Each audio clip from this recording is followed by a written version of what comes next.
E aí pessoal, Emerson da Goldcar, tudo bem? Vamos lá galera, gravar mais um vídeo aqui, passar mais uma dica para vocês. Para a dica de hoje eu tô aqui com o Corsa Classic 2011, né? Um VHCE. Esse carro chegou, a reclamação da cliente, luz de injeção acesa e o consumo um pouco elevado. Legal? Então vamos lá. Então, todo diagnóstico a gente começa geralmente pelo scanner.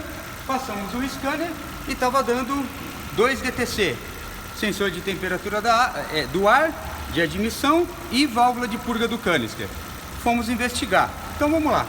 Esse carro ele usa um conjunto aqui, um CMD, um conjunto medidor de densidade, que tem o sinal, o sensor MAP e o sensor de temperatura do ar junto, né?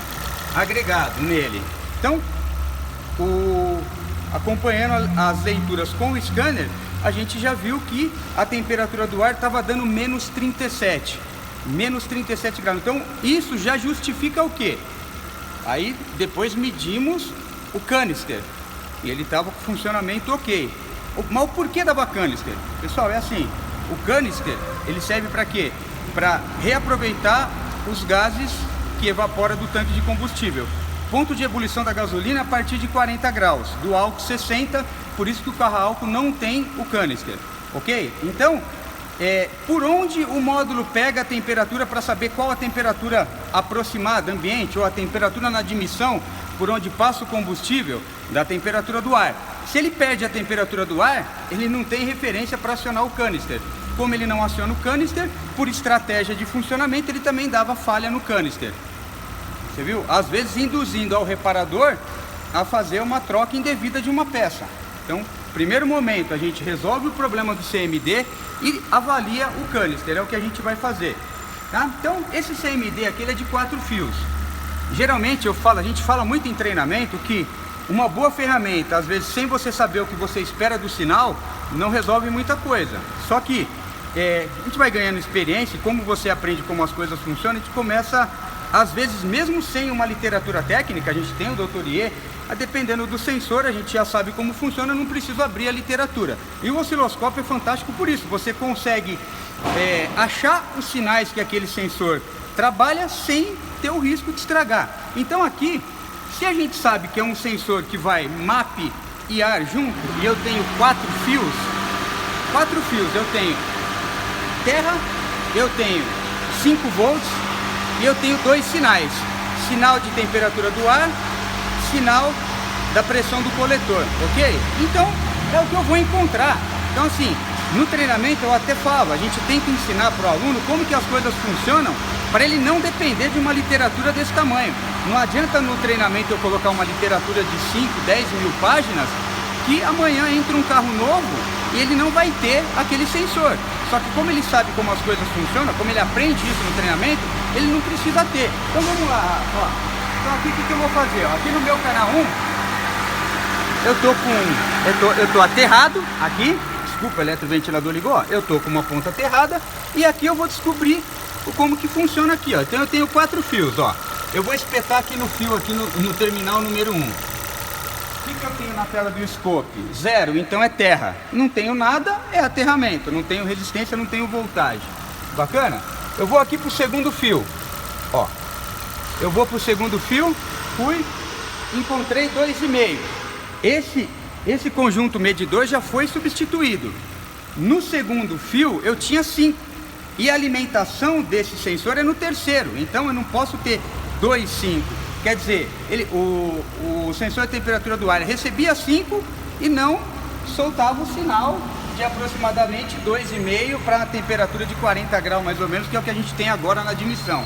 Ok? Então eu já sabia que esse sensor estava sendo alimentado e o sensor estava ruim mesmo, era ele. Com esse processo, eu até evito ter que medir a continuidade de um fio.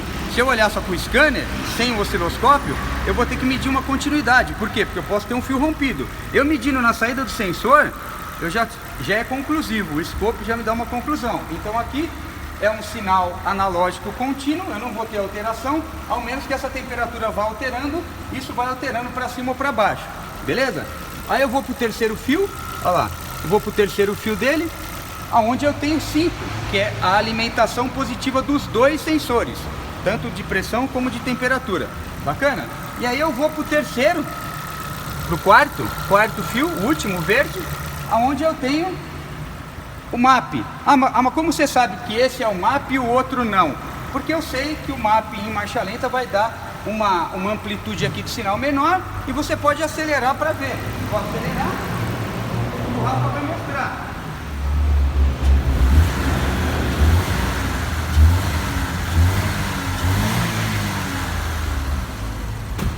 Certo? Acelerei, mostrei que o MAP está ok. Bacana? Então eu sei que esse é MAP, que ele está funcionando, que está tudo ok. Esse foi o teste feito para chegar à conclusão. Trocado esse sensor, a gente já sabia que a estratégia ia mudar e o canister ia funcionar. Mas mesmo assim a gente testou o canister. Mas como que eu testo o canister? Pessoal, o canister é assim, às vezes ele não vai pulsar, ele depende da temperatura ambiente. Se tiver um dia muito frio, ele vai demorar para entrar em funcionamento. Então o que a gente faz? Aciona com o scanner. Nosso equipamento, outra coisa que aqui a gente ensina muito no treinamento. Deixa eu abrir aqui, Rafa. No treinamento, a maioria dos profissionais usa 10% do que o scanner pode dar. E a gente tem muito mais que isso nele, tá? Vou mostrar aqui pelo menos uma situação. Eu quero avaliar essa válvula do canister, ó. Eu entro aqui, eu entro com o scanner, eu vou em atuadores, depende do seu scanner aonde você vai achar. Ou atuadores, ou teste de acionamento, funcionamento, enfim. Então a gente entra nesse teste, nessa função, e eu chego aqui, ó, válvula de purga do canister. Aqui é legal esse equipamento que eu consigo acionar por porcentagem, sinal PWM, legal? E aí eu já consigo explicar para vocês também, uma outra dica no mesmo vídeo, como funciona mais ou menos o sinal PWM. Beleza? Vamos lá então, ó, o que eu vou fazer, ó, o Rafa vai chegar, então eu vou fazer aqui, ó, eu vou desligar o meu canal 1, ó, e vou entrar com o canal 2. Ó, eu vou colocar aqui 500 milissegundos para a gente ter um sinal mais aberto. O trigger aqui já está pelo canal 2, eu vou manter. Bacana? E aqui eu tenho, ó, eu estou acionando aquela válvula de purga do canister com o meu scanner. E aí eu consigo visualizar. Isso aqui, pessoal, é um acionamento PWM. O que diferencia aqui, ó, mas esse pico, por quê? A válvula do canister é uma solenoide. Toda solenoide, igual um injetor, ó, se você ver, isso aqui é um sinal idêntico de um injetor. Toda solenoide, quando eu tiro o acionamento, eu tenho esse efeito aqui, esse pico de tensão que chega a quase 50 volts. Por isso que se seu osciloscópio não tiver uma amplitude, que nem tem muito equipamento no mercado com 35, 40 volts, você pode queimar seu equipamento testando uma válvula de canister. Por isso que tem que entender como funciona e atenuar o equipamento. Beleza? Ó, se eu tirasse esse bico, por exemplo, ó, esquecer esse bico, eu teria uma onda quadrada, né? Eu tenho um sinal digital, eu tenho uma onda quadrada, PWM. O que seria o PWM? Modulação por largura de pulso, ó. O Rafa aqui, ó, chega no scanner, Rafa, vamos mostrar para eles, ó, tá vendo? Aqui ele me dá a opção de aumentar os 10% ou diminuir.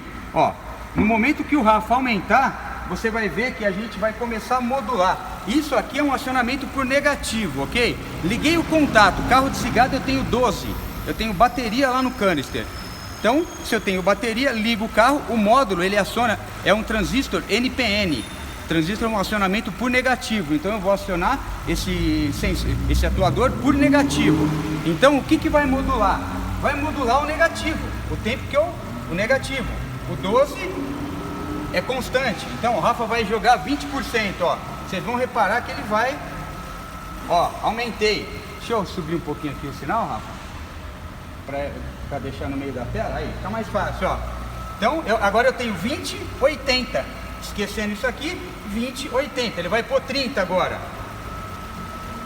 Aumentei, agora eu tenho 30, 70. A frequência desse sinal vai ser fixa. Sempre vai ser fixa. Deixa eu ver se eu consigo jogar aqui, medir. Olha lá, eu tenho uma frequência de 8 Hz. Eu tenho uma frequência de 8 Hz, tá? O que significa 8 Hz? Se eu colocar isso aqui em 1 segundo,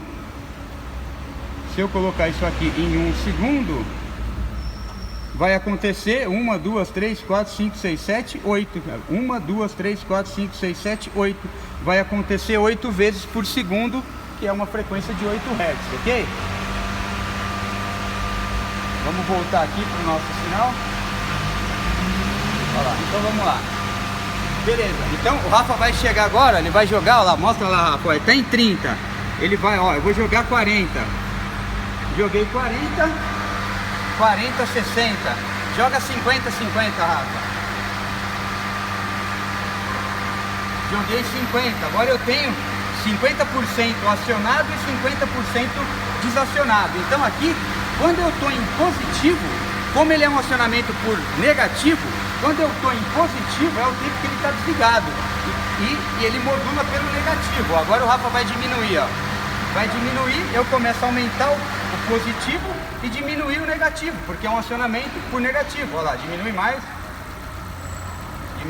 agora diminui mais, ó, vai para 20, 20, ó, diminui para 10, vou para 10, 10% por 90%, então 10% acionado e 90% do tempo desacionado, beleza? Então eu já consigo saber, minha válvula do cano está funcionando, apesar de você estar colocando o sinal, você tem que olhar na válvula com a mão, porque isso aqui apenas está me dizendo que o módulo está mandando sinal para aquela solenoide. Se ela estiver travada, ele não vai acionar e eu vou ter o sinal, beleza? O acionamento a gente vê, só colocando a mão você vai saber se ela está pulsando ou não. Então vamos aproveitar um pouco mais o que o scanner oferece para a gente, beleza? E aí o scanner junto com o osciloscópio, com conhecimento, a gente consegue chegar em qualquer problema, beleza? Espero que ajude vocês aí as dicas. Até o próximo vídeo, um abraço.